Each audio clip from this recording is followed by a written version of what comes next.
प्रिय विद्यार्थियों नमस्कार। इंजीनियरिंग मैथमेटिक्स के इस वीडियो लेक्चर में मैं आप सभी का स्वागत करता हूं। ये ऑपरेशन रिसर्च सब्जेक्ट का तीसरा वीडियो लेक्चर है। मित्रों, इससे पहले मैंने 2 वीडियो लेक्चर और रिकॉर्ड करके रखे हैं। आप मेरे चैनल पे जाएं, विजिट करें, आपको वीडियोस मिल जाएंगे जिसमें मैंने डायनेमिक प्रोग्रामिंग को सॉल्व करना सिखाया हुआ है। यहाँ मैं लीनियर प्रोग्रामिंग को डायनेमिक प्रोग्रामिंग से कैसे सॉल्व करते हैं वो सिखाने वाला हूँ। तो कृपया वीडियो लेक्चर के अंत तक बने रहें ताकि इससे संबंधित सारी जानकारी आप तक पहुंच सके, क्योंकि कई प्रतिष्ठित विश्वविद्यालयों की अकादमिक एग्जाम में इस प्रकार के प्रश्न पूछे गए हैं। तो ध्यानपूर्वक समझे मित्रों। आइए हम इस वीडियो लेक्चर को कंटिन्यू करते हैं। तो मित्रों, लीनियर प्रोग्रामिंग को डायनेमिक प्रोग्रामिंग से सॉल्व करने से पहले मैं आपको थोड़ा सा बेलमैन्स प्रिंसिपल के विषय में चर्चा करने वाला हूं। ध्यानपूर्वक मित्रों समझने का प्रयास करिएगा। बेलमैन्स प्रिंसिपल होता बेसिकली एक ही है, मगर डायनेमिक में जो 2 प्रकार के प्रश्न पूछे जाते हैं, जिसमें मैंने पहले प्रकार के प्रश्नों को अपने पहले वीडियो लेक्चर में बताया हुआ है, दूसरे प्रकार के प्रश्न जिसमें मैं लीनियर प्रोग्रामिंग को डायनेमिक प्रोग्रामिंग से सॉल्व करना सिखा रहा हूं।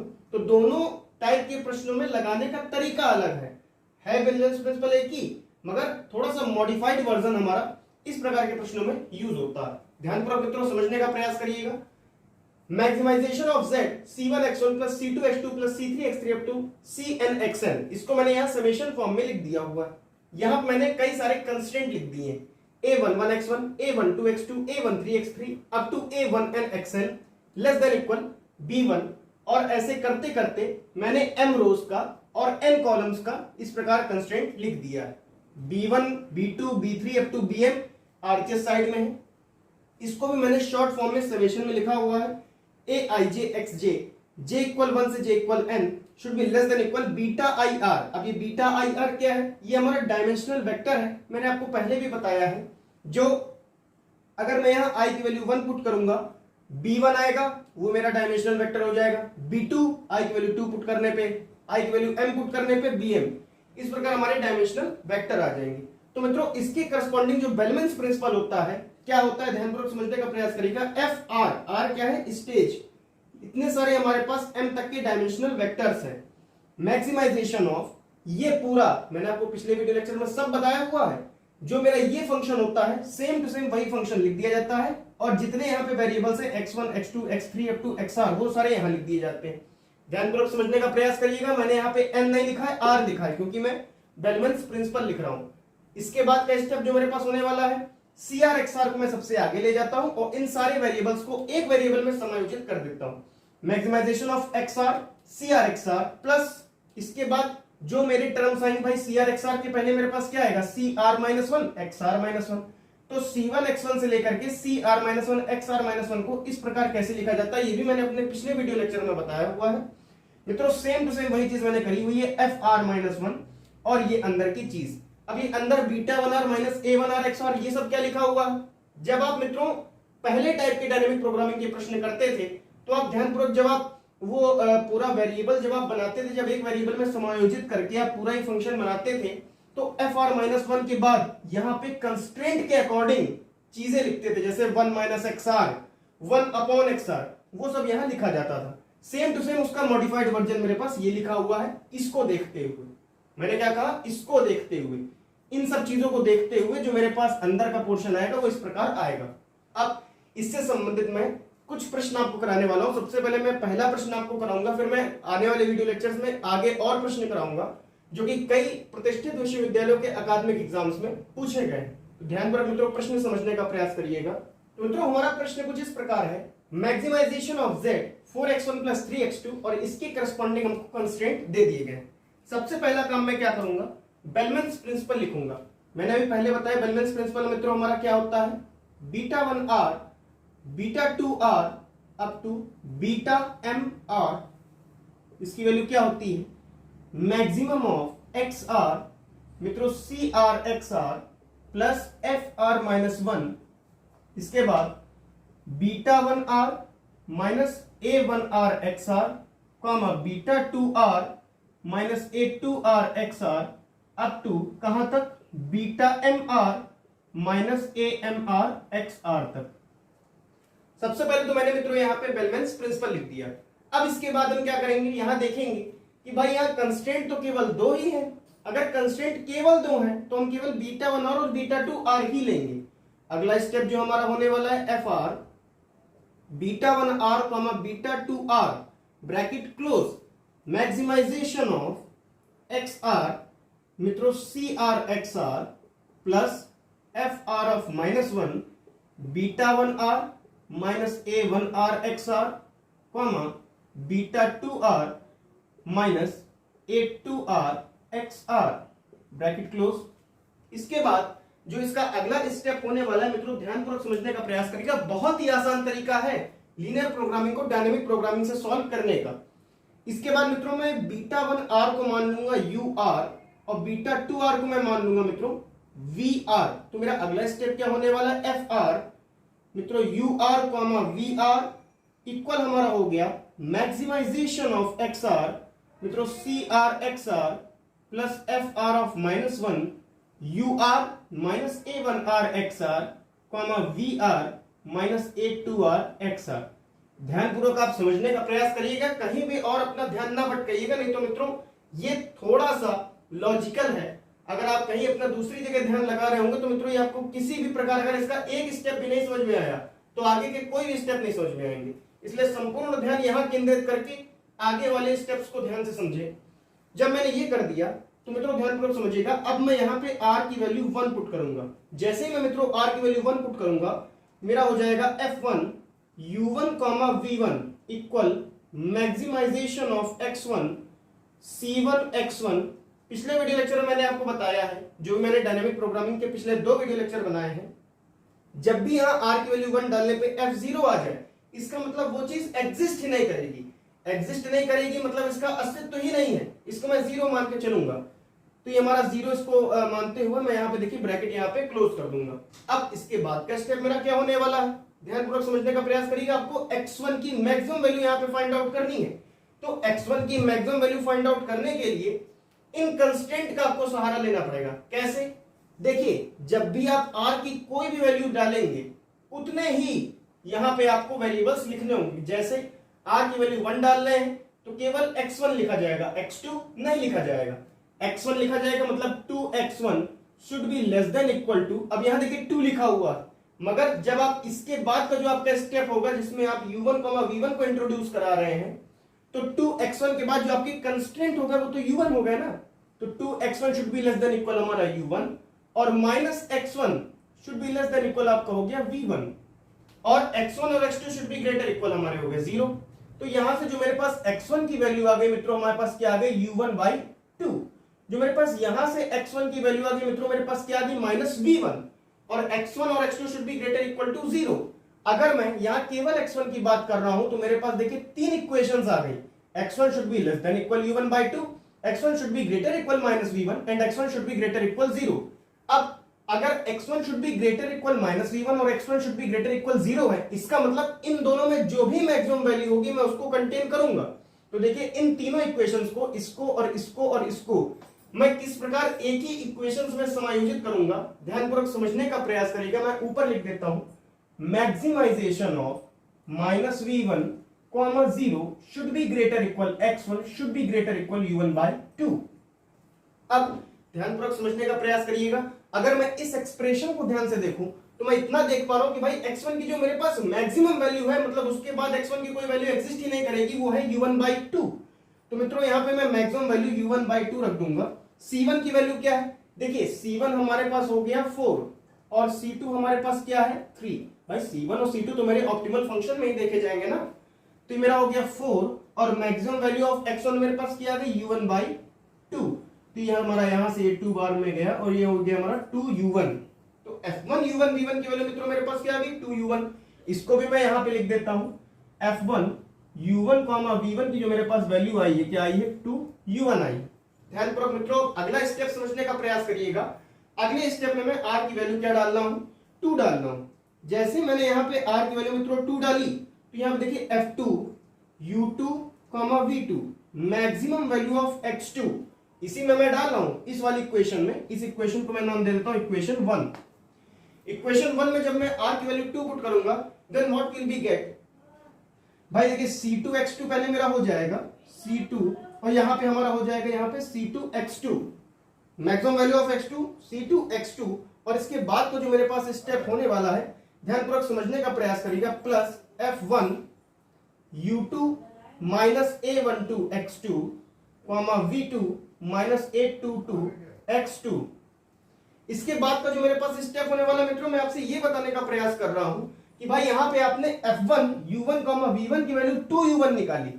अब अगर मैं आपसे ये बोलूं कि भाई F ब्रैकेट x y की वैल्यू अगर आपके पास मान लीजिए 2x स्क्वायर है, अगर मैं आपसे कह दूं मित्रों F 2x y की वैल्यू क्या होगी, तो मित्रों आप जहां x की जगह 2x डालेंगे then you will get the value for F 2x y। Same to same यही चीज है, F1 U1 V1 की वैल्यू 2U1 दे दी गई है, मतलब ये जो मेरा U1 है वही वैल्यू U1 की यहां लिखी हुई। तो F1 U2 minus A12 x2 V2 minus A22 x2 की वैल्यू मेरे पास क्या होने वाली है, अरे मित्रों 2 टाइम्स ये वैल्यू U2 माइनस A12 हमारे पास क्या है, देखिए A12 जो मेरे पास है कंस्ट्रेंट में ये मेरे पास 2 है, A12 जो मेरे पास है वो मेरे पास है 1, A21 जो मेरे पास है वो है मेरे पास -1, A22 जो मेरे पास है 1, A11 2, A12 1, A21 -1, A22 1। कुछ नहीं, केवल मैंने यहां से मैट्रिक्स देख के जो भी मैंने आपको बेलमैन्स प्रिंसिपल बताया था सेम टू सेम उससे मैंने रिप्रेजेंट कर दिया। तो U22 और A12 मेरे पास क्या है, A12 मेरे पास 1 है, तो U22 माइनस x2। अब हमारे पास ये क्या हो गया C2 x2 प्लस C2 मेरे पास क्या था 3 था, C2 मैंने यहां पे 3 रख दिया, तो 3x2 plus 2U2 minus 2x2, ये मेरे पास क्या आने वाला है मित्रों, I think 2U2 plus x2 आने वाला है। इसकी वैल्यू मेरे पास आ गई, F2U2 V2 की वैल्यू मेरे पास 2U2 प्लस x2 आ गई। अब देखिए यहां पे हमारा x2 अननोन है और मैक्सिमाइजेशन ऑफ x2 की वैल्यू मेरे को वहां पे रखनी होगी। जब मैक्सिमाइजेशन ऑफ x2 की वैल्यू मैं वहां रखूंगा इसका मतलब मेरे को x2 की वैल्यू पता होनी चाहिए। कैसे पता होगी, इन कंस्ट्रेंट की मदद से। जैसे x1 की वैल्यू मैंने इन कंस्ट्रेंट की मदद से निकाली थी, उसी प्रकार मैं x2 की वैल्यू भी इन कंस्ट्रेंट की मदद से निकालूंगा। तो मित्रों ध्यानपूर्वक जरा समझने का प्रयास करिएगा, अपनी दृष्टि केवल व्हाइट बोर्ड के ऊपर होनी चाहिए और कहीं भी नहीं होनी चाहिए। मित्रों 2x1, एक सेकेंड, जो हमारा 2x1 होगा, 2x1 प्लस x2 की जो मेरे पास वैल्यू होगी मित्रों वो U2 के बराबर है, क्योंकि भाई हमारा जो यहां कंस्ट्रेंट है वो U2 है, माइनस x1 प्लस x2 की जो वैल्यू है मेरे पास V2 के बराबर है। भाई U2 V2 की वैल्यू 2 और 1 ही है, लेकिन चूंकि मैं इसके रेस्पेक्ट में लिख रहा हूं, देखिए यहां मैंने यहां पे ये U2 और V2 लिखा हुआ है, इसका मतलब यहां की वैल्यू में लिख रहा हूं, तो मैं इस इक्वेशन के रेस्पेक्ट में जो कंस्ट्रेंट लिख रहा हूं कुछ इस प्रकार लिख रहा हूं। अब इसके बाद मैं क्या करूंगा, यहां से x1 की वैल्यू निकालूंगा, मेरे पास क्या आने वाली है U2 माइनस x2 अपॉन 2। यहां पे जो मेरे पास x1 की वैल्यू मित्रों मेरे पास आने वाली है minus of V2 minus x2, और ये वैल्यू मेरे पास क्या हो जाएगी, ग्रेटर इक्वल हो जाएगी। ध्यानपूर्वक मित्रों समझने का प्रयास करिएगा, बहुत ही आसान चीज है। अब मेरे पास एक चीज और है भाई, x1 should be greater equal 0, तो मेरे पास x1 should be greater equal 0, x1 should be greater equal minus V2 minus x2, x1 should be less than equal this value. तो ऑल ओवर अगर इन तीनों इक्वेशन को अगर मैं एक इक्वेशन में समायोजित करने का प्रयास करूं तो मैं क्या बना लेता हूं कि भाई मैक्सिमम वैल्यू ऑफ, चूंकि x1 बड़ा है ना, तो मैक्सिमम वैल्यू ऑफ बड़े वाले कौन से हैं 0 minus V2 minus x2 should be less than equal x2, x1 should be less than equal U2 minus x2 divided by S2। इन तीनों इक्वेशंस को मैंने एक इक्वेशन में समायोजित कर दिया। इसके बाद का स्टेप हमारा क्या होने वाला है, ध्यानपूर्वक मित्रों समझने का प्रयास करिएगा। ये मेरे पास आई थिंक जो मेरे पास F2 U2 V2 आया था वो 2U2 प्लस x2 आया था, ये हमारे पास 2U2 प्लस x2 आया था। अब देखिए मैक्सिमम हमारा 0 भी हो सकता है, और अगर मैं इसको थोड़ा सा ब्रीफली लिखना चाहूं तो x2 माइनस V2 लिख दूंगा। x2 माइनस V2 में अगर मित्रों मान लीजिए मेरे पास ये x2 की वैल्यू V2 से बड़ी आ गई, मतलब 1 से बड़ी आ गई, तो भाई हमारे पास ये वैल्यू पॉजिटिव हो जाएगी। अगर मेरे पास ये वैल्यू मित्रों पॉजिटिव हो गई तो 0 इसमें मैक्सिमम मेरे पास ये हो जाएगा। अगर x2 की वैल्यू 1 से छोटी आ गई, मतलब V2 से छोटी आ गई, तो 0 x2 माइनस V2 में से 0 बड़ा हो जाएगा। तो मैक्सिमम वैल्यू एक बार पहले मैं 0 रख के देखूंगा, फिर मैं मैक्सिमम वैल्यू ये रख के देखूंगा। तो जब मैं मित्रों मैक्सिमम वैल्यू 0 रख के देखूंगा, ध्यानपूर्वक मित्रों समझने का प्रयास करिएगा, तो 0 less than x1 less than U2 minus हमारे पास x2 अपॉन क्या हो जाएगा, अपॉन 2 हो जाएगा। अब एक बात और देखिए भाई, x1 की आप जो भी वैल्यू कंसीडर कर रहे हो वो 0 से बड़ी कर रहे हो और इससे छोटी कर रहे हो, इसका मतलब जो मेरे पास ये वैल्यू है ये तो हमेशा 0 से बड़ी ही रहने वाली है।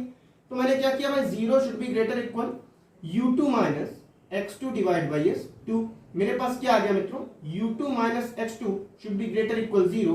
तो u2 की वैल्यू मित्रों मेरे पास क्या आ गई, x2 से बड़ी आ गई। इसके बाद अगर मैं इसको ले लूं भाई, मैं मान लेता हूं ये मेरे पास बड़ा था, तो मैं क्या करूंगा भाई, x2 minus v2 should be less than equal, हमारे पास क्या हो जाएगा, u2 minus x2 divide by 2। मित्रों 2x2 माइनस का 2v2 should be less than equal, हमारे पास हो गया u2 minus x2, that will be 3x2 should be less than equal u2 plus 2v2। तो मेरे पास जो x2 की मेरे पास जो मित्रों वैल्यू आ रही है u2 plus 2v2 अपॉन हमारे पास क्या आ रहा है, 3 आ रहा है। ध्यान पूर्वक समझने का मित्रों प्रयास करिएगा। अब u2 और v2 की तो मेरे पास वैल्यू पता है क्या है भाई, u2 की वैल्यू 2 है, v2 की वैल्यू मेरे पास 1 है। बहुत ही आसान प्रश्न है। 2 plus 2 डिवाइड बाई 3, मित्रों ये आ गया हमारे पास 4/3। वैल्यू मेरे पास क्या आ गई है, 4/3 आ गई।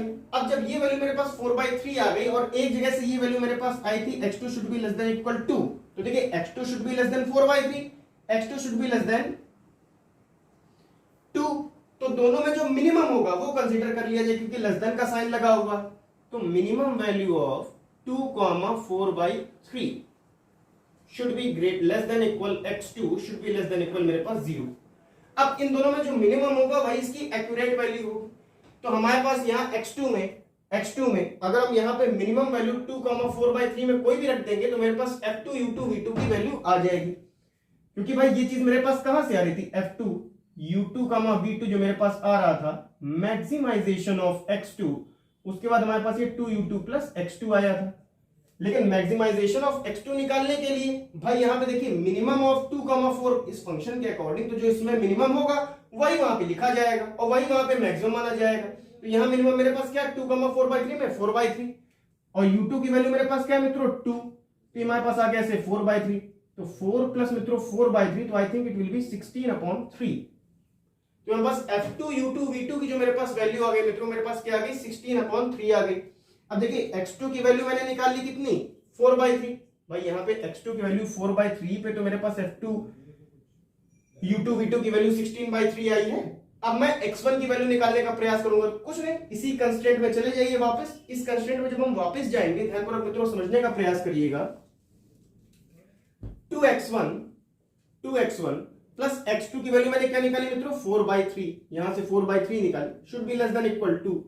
2x1 की वैल्यू मित्रों मेरे पास क्या आ गई 2 minus 4/3, I think it will be equal to 4 3 दूनी 6 4 2/3। तो x1 की वैल्यू मित्रों मेरे पास क्या आ रही है 1/3। देखिए x2 की वैल्यू 4/3 आ गई, x1 की वैल्यू 1/3 आ गई। x1 की वैल्यू 1/3 के करस्पॉन्डिंग fu1 की वैल्यू मेरे पास क्या थी 2u1 थी। भाई x1 की वैल्यू 1/3 के करस्पॉन्डिंग जो fu1 v1 की मेरे पास वैल्यू थी 2u1 थी। तो इस कंस्ट्रेंट का यूज करना है हमको, x1 should be less than equal u1/2। भाई u1 निकालने के लिए u1 की वैल्यू मेरे को यहां पुट करनी होगी ना, f1 u1 v1 की वैल्यू निकालने के लिए। x1 क्या है 1/3 आया। जब x1 मेरा 1/3 आ गया तो मेरे पास जो u1 की वैल्यू मित्रों मेरे पास आ गई 2/3 आ गई। अब देखिए u1 की वैल्यू 2/3, u2 की वैल्यू 2, v2 की वैल्यू 1। इसी प्रकार जब हमें v1 की वैल्यू निकालनी हो तो यहाँ पे x1 की वैल्यू 1/3 डाल देंगे तो v1 की वैल्यू भी आ जाएगी। अब मेरे पास कल मैक्सिमाइजेशन ऑफ z, ये ऑप्टिमल फंक्शन की वैल्यू मैक्सिमम में निकालनी है। x1 की वैल्यू मेरे पास क्या है 1/3, x2 की वैल्यू मेरे पास क्या है 4/3। लगा दीजिए 4 टाइम्स 1/3 प्लस 3 टाइम्स 4/3, 3 से 3 कटा, 4 plus 4/3 I think it will also be 16/3 और यही आपका राइट आंसर है। तो कभी भी इस प्रकार के प्रश्न है जिसमें कि आपको लीनियर प्रोग्रामिंग को डायनेमिक प्रोग्रामिंग में सॉल्व करना हो तो आपको किस प्रकार के स्टेप्स का यूज करके निकालना है वो मैंने आपको इस वीडियो लेक्चर के माध्यम से बताया। मित्रों इसी प्रकार के कई प्रश्न मैं आने वाले वीडियो लेक्चर्स में लाने वाला हूं। मैं लीनियर प्रोग्रामिंग को डायनेमिक प्रोग्रामिंग से करने के 2-3 एग्जांपल मैं आपको और करवाऊंगा। इसके बाद मैं इन्वेंटरी मॉडल चालू करूंगा। इन्वेंटरी मॉडल्स में थ्योरी एक चीज मैं थ्योरी की बताऊंगा और उसके अलावा मैं उसकी न्यूमेरिकल्स भी कराऊंगा।